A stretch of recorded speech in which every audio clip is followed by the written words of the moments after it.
কখনো চক, কখনো জামার বোতামের ওপর দেবদেবী, মনীষী এবং কার্টুন চরিত্র এঁকে নিজের শিল্প তুলে ধরেন কোচবিহারের গৃহবধূ সোমা মুখার্জি।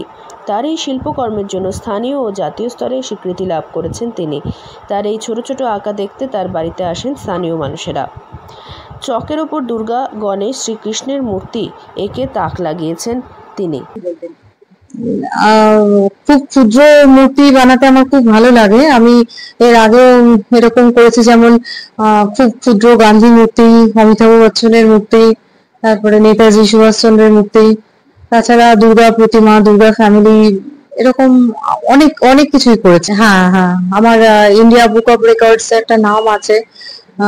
ইঞ্জেকশন অ্যাম্পুলের মধ্যে সবচেয়ে ছোট আর কি ক্ষুদ্র গান্ধী মূর্তি বানানোর জন্য। শ্রীকৃষ্ণের মূর্তি নয়, এর আগেও তিনি অনেক ক্ষুদ্র ক্ষুদ্র সামগ্রী তৈরি করেছেন, যেমন শার্টের বোতামের ওপর ছোট্ট গোপালের মূর্তি, একটি দেশলাই কাঠের ওপর মা দুর্গার মূর্তি, ইঞ্জেকশন টেম্পলের মধ্যে ছোট গান্ধী মূর্তি থেকে শুরু করে বিভিন্ন কাজ করেছেন তিনি, যার মধ্যে চকের ওপর শ্রীকৃষ্ণের মূর্তি হলো অন্যতম।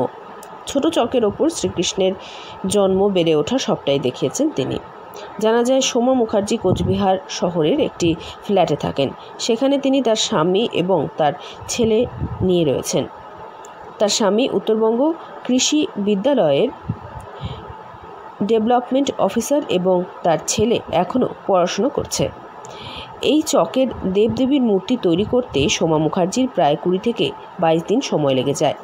দেবদেবীর মূর্তি তৈরি করতে জল রং, মডেলিং ক্লে এবং একটি চক ব্যবহার করেন তিনি। শুধুমাত্র এই ক্ষুদ্র ক্ষুদ্র সামগ্রী তৈরি করার জন্য তার 2টো রেকর্ড রয়েছে, যার মধ্যে একটি আন্তর্জাতিক এবং আরেকটি জাতীয় স্তরের স্বীকৃতি।